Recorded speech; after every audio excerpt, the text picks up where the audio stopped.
There's something about waking up in a new place.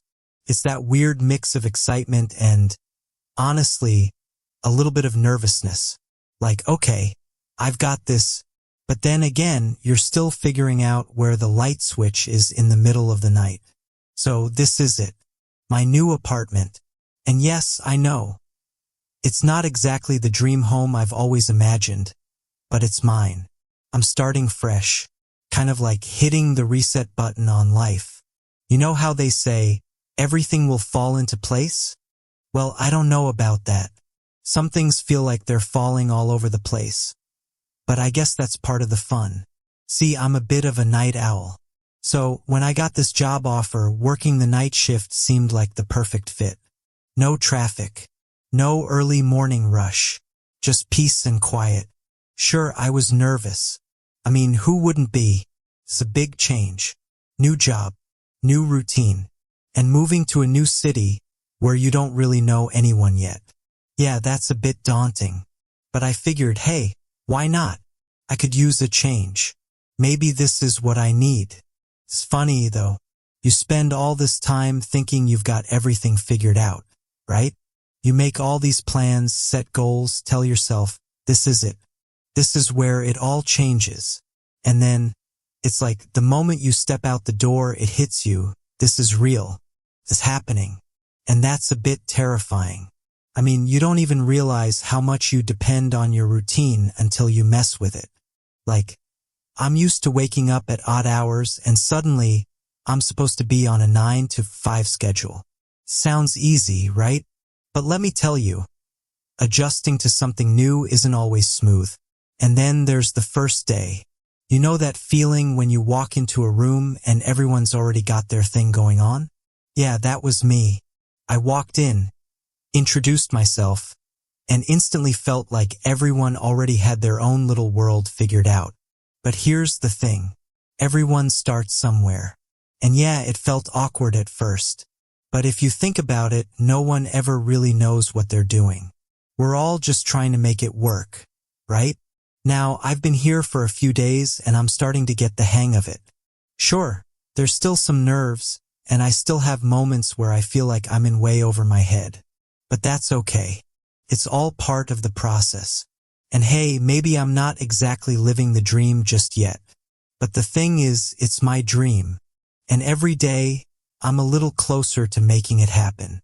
That's all anyone can ask for, right? So yeah, new job, new city, new me. It's definitely not perfect, but it's real. And that's enough for now. It was a few days in, and I was starting to get a routine down at the new job. Things weren't perfect, but they were manageable. I'd even made a couple of friends. Mostly small talk, just the usual stuff about how crazy work can get. But it felt good to have those little conversations. It was normal, or at least it seemed normal. I was sitting at my desk one afternoon, working through the pile of emails that never seemed to end, when I noticed something off. There's this one guy in the office, Dave. I'd seen him around, but we hadn't really talked much. He's the type who keeps to himself, always has his head down. But today he was different. Dave was at his desk, but he was muttering under his breath. Not loud enough for anyone else to hear, but enough for me to catch a few words. I couldn't make sense of it. Just a jumble of syllables that didn't seem to go together. And when I looked over to see if he was talking to someone, he quickly looked away, like he'd noticed me watching. It wasn't the first time I'd noticed him acting strange, but today it really stood out. I told myself it was probably nothing. Maybe he was just stressed. Who isn't, right? But I couldn't shake the feeling that something wasn't right. Something about his eyes, the way he avoided looking at anyone. It was like he was trying to keep a secret that had something to do with what was happening here. I pushed it out of my mind and tried to focus on my work. But it wasn't just Dave. No, it was the little things. The stuff that seemed off. I remember walking past the break room one morning, and the door was wide open, but no one was inside. The coffee machine was running, the microwave was on, but the room was empty. I thought it was odd, but whatever, it's just a mistake, right? People forget things sometimes. But when I reached for the door to close it, the light flickered. Just for a second, but long enough for me to notice. I told myself it was just the wiring, maybe the bulb was going out. I mean, this building wasn't exactly brand new. But as I walked back to my desk, something else caught my attention. One of the chairs in the meeting room, the one closest to the window, was facing the wrong way. The thing is, I had just walked past there an hour ago, and the chair had been facing the table like normal. Now it was turned toward the window. I paused for a moment, thinking maybe I was just forgetting how I'd left it, but something about it didn't sit right. It was almost like someone had moved it, without anyone being around. As the days went on, the feeling of unease kept growing. It was subtle, but it was there. The kind of feeling that makes you check over your shoulder when you're walking down a hallway, just to make sure no one's behind you. And then came the noises. At first, it was just a faint sound, a low hum that seemed to come from nowhere. It wasn't loud, but it was constant, like a fan running, but there was no fan in sight. And it didn't just happen once. It was every day like clockwork right around 3 p.m. It would start soft and then it would get louder, but if you tried to figure out where it was coming from, it would suddenly stop. I remember one afternoon, I was sitting in the break room with a few coworkers. We were all talking, laughing, just killing time before getting back to work. And then it happened. The hum. It was there, like always, just hanging in the air. I looked around at everyone else to see if anyone else noticed, but no one seemed to care. They were all so wrapped up in their conversation, like it wasn't even there. I didn't want to be the weird one who pointed it out, so I stayed quiet. But inside, I was uneasy. And then, it happened again. This time, when I was in the bathroom. It's not something you expect to hear, but I swear I heard footsteps. Not outside the door, but inside. I looked under the stalls, empty. No one there. I even checked the mirror, but the place was deserted. I tried to laugh it off, telling myself it was just my imagination. But there was a feeling, deep down, that told me it wasn't. It was the kind of feeling that makes you second-guess every little thing you hear or see. And every time it happened, I couldn't help but feel like I was being watched. Still, I didn't have any real answers. I was trying to keep my head down, focus on work, and just get through the day. But the longer I was there, the harder it became to ignore those small, unsettling moments. Like something was lurking, waiting for me to realize it. And that's when I started wondering, what if there's something bigger going on here? Something I hadn't noticed yet. The feeling kept growing stronger, and so did the sense that I wasn't alone in this place anymore. Like someone or something was watching. I had to figure this out. But the more I thought about it, the more I realized I didn't know if I was ready for the truth. And the worst part? I didn't even know what the truth was. The more I tried to ignore it, the harder it became to push these things aside. The weird little moments kept happening, but now they were getting worse. It was as if something had shifted, like the air in the office was a little thicker, or maybe a little colder. And no matter how much I tried to tell myself that it was all in my head, I couldn't shake the feeling that something was watching me. One afternoon, I was working late. I knew I was alone in the building, which was usually fine. There's something comforting about the quiet, when the hustle and bustle of everyone else fades away. But today it felt different. I was sitting at my desk, the hum of the fluorescent lights buzzing in the background, when I saw it. Out of the corner of my eye, a shadow. I turned quickly, but nothing was there. I thought I was just tired. Maybe my eyes were playing tricks on me. I'd been working nonstop all day after all. But then it happened again. This time it was more noticeable. The shadow wasn't just in the corner of my vision. It was moving. The figure was tall, and for a second, I thought I saw it standing by the hallway, watching me. I froze. My heart started to race, but I told myself, it's nothing. It had to be. Maybe it was just the lighting, maybe it was just my mind making things up. But as the minutes went by, I couldn't help but glance up at the hallway more often than I usually would. I wanted to get up and check, but something told me not to. What was I even going to find? I tried to shake it off, focusing on my computer screen, but then the lights flickered. Not just once, but twice back to back. It was like someone was messing with the switch, turning them off and on. But the thing was, the flickers didn't seem random, they followed a pattern. It was like the building was trying to tell me something. But what? I felt a cold draft sweep across the room. Not a breeze, not the kind you feel when you walk near an open window, but something different. A chill that made the hairs on my arms stand up. I looked around. There were no open windows, no vents, nothing that would explain it. It didn't make sense. I kept working, but now every sound seemed amplified. The clack of my keyboard, the creak of the building settling, even my own breathing. It all felt so loud. I felt like I was in a movie where every little noise was about to lead to something bigger. And it was exactly the way I felt when I realized I couldn't trust what was happening around me. That's when it started to escalate. Over the next few days, the weirdness wasn't just limited to shadows or cold spots anymore.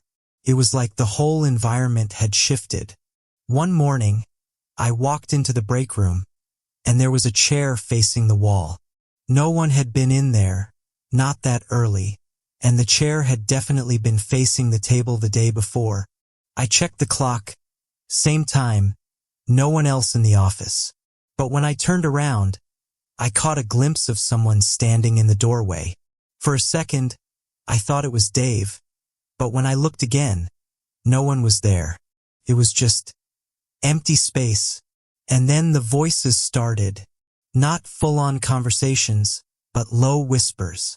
I'd hear them in places where no one was, like the storage closet or by the old elevator shaft. The kind of whispers that almost sound like words, but not quite. Couldn't make them out. And just when I thought I'd imagined it, a colleague, Maria, pulled me aside one day, looking pale as a ghost. She wasn't acting like herself at all. Maria was always the one to joke around, to lighten the mood. But today, she seemed distant, her eyes wide, like she was seeing something I couldn't. "Hey," she said, "don't go to the third floor after hours. Just trust me on that." I thought it was strange. I barely knew her. Why would she give me a warning like that out of nowhere? But there was something in her voice, something about the way her hands were shaking that made me think she wasn't joking. "Why?"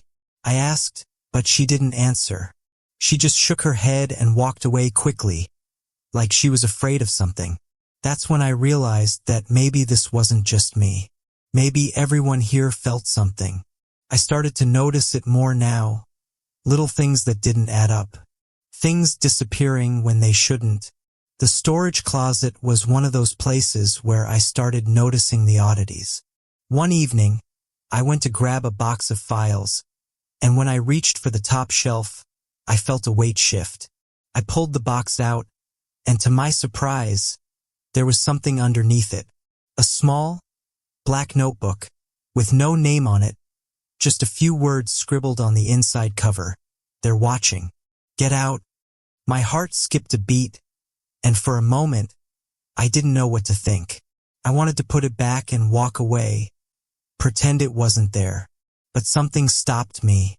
I opened it up, flipping through the pages, and the more I read, the more I realized it wasn't just some weird coincidence.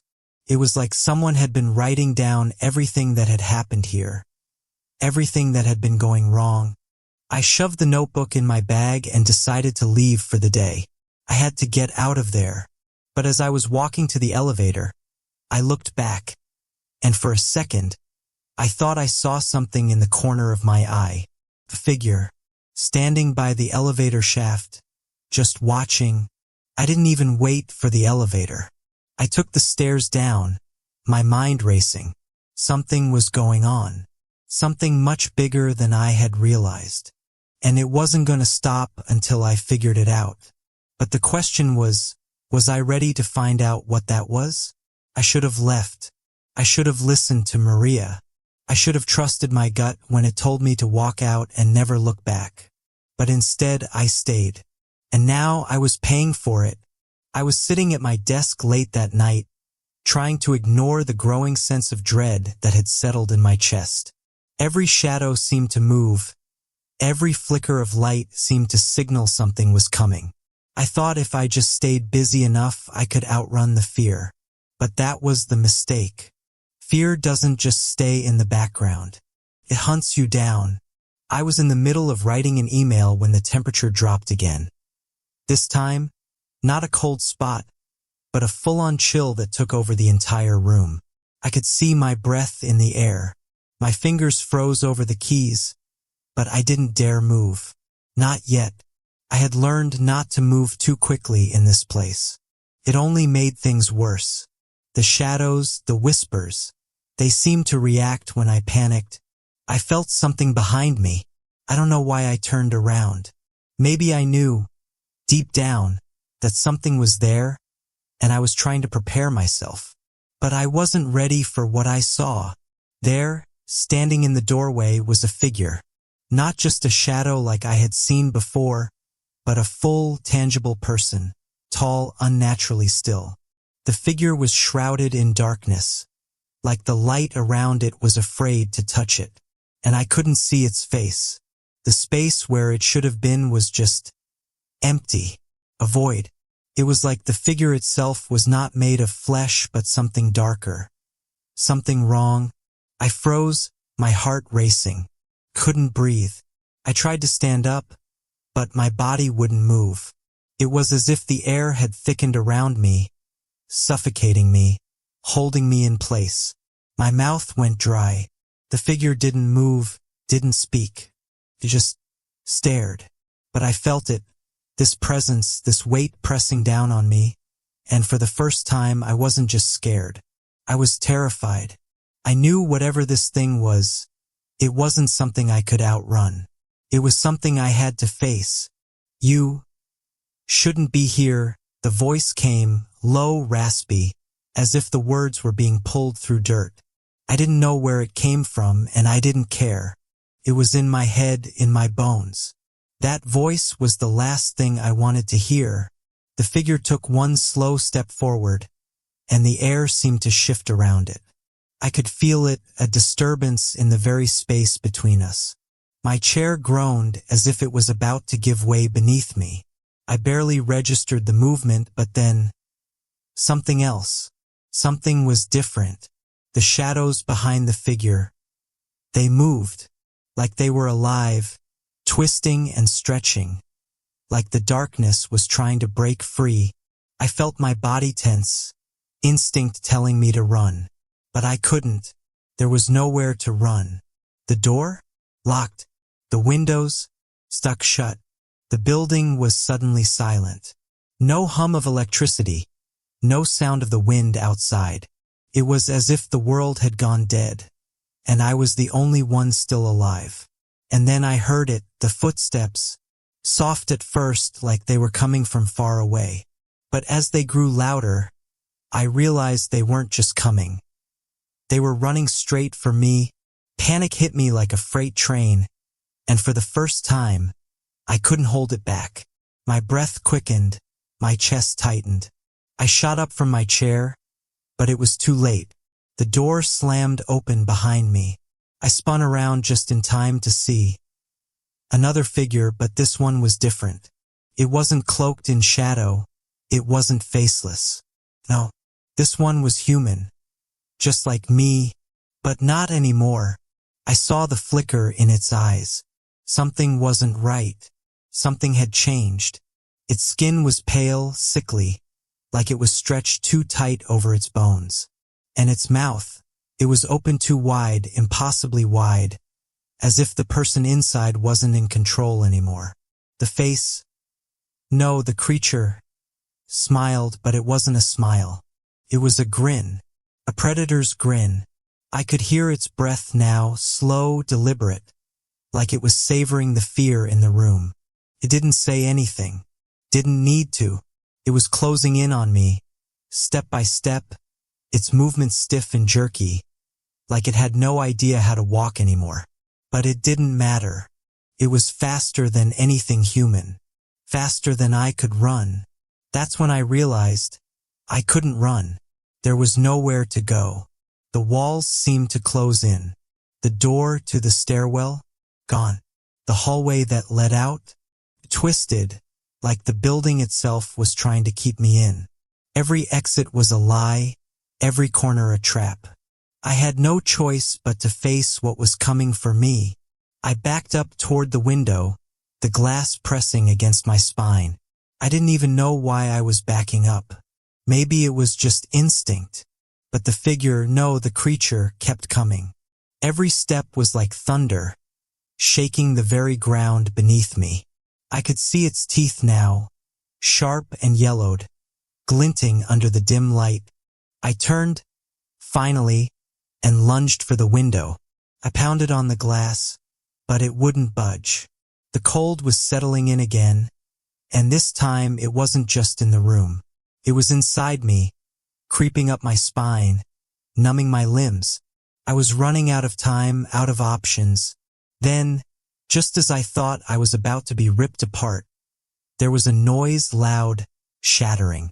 The window cracked, and with one final, desperate push, I broke through. Everything went black.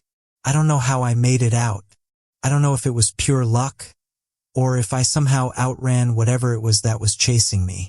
But I remember the cold wind against my face the moment I stepped outside. I remember the feeling of my lungs filling with air, the sound of the night around me. Everything felt so normal again, almost too normal, like the world had reset itself when I broke through that window. I don't even remember how I got to my car. I didn't stop to think. I didn't care what was behind me anymore. All that mattered was getting away. I drove for hours, not stopping, not even looking back, until I found a place far enough from the building that it no longer felt like it was chasing me. The thing, the creature, I don't know what to call it. All I know is I was lucky to escape it. But even now, I can't shake the feeling that it's still there, somewhere. I told myself that once I was far away, once I was safe, I'd be able to sleep. I thought the nightmares would stop, but I was wrong. Every night it's the same. The shadows, the eyes, and that voice. You shouldn't have stayed. I can still hear it, like a whisper in the dark, following me wherever I go. I thought I could forget, but I can't. Every time I walk into a room, I check the corners. I listen for the silence that shouldn't be there. I look over my shoulder, half expecting to see something or someone watching me. And sometimes I think I do, just out of the corner of my eye. But when I turn, there's nothing, so now I live with it. I'm not sure what it was, or what I saw. Maybe I'm losing my mind. Maybe I was just so tired that my brain started playing tricks on me. But I'm not sure anymore. Was it all in my head? Or is something still out there, waiting, watching? Part of me wonders if I'll ever be free of it. I thought that once I left, once I got away, it would all go away with me. But the truth is, nothing ever truly leaves. Not completely. I still look at every shadow a little too long. I still jump when the wind rattles a window. I still get that feeling in my chest, that tightness, that knowing something's wrong. But I don't know what to do with it anymore. I don't know if I'll ever stop searching for answers. But one thing's for sure, I won't go back to that place. Not ever. But the question is, do I have a choice? Because I swear to you, it's like the shadows are still calling me. They're waiting for me to return. And who knows, maybe someday I will.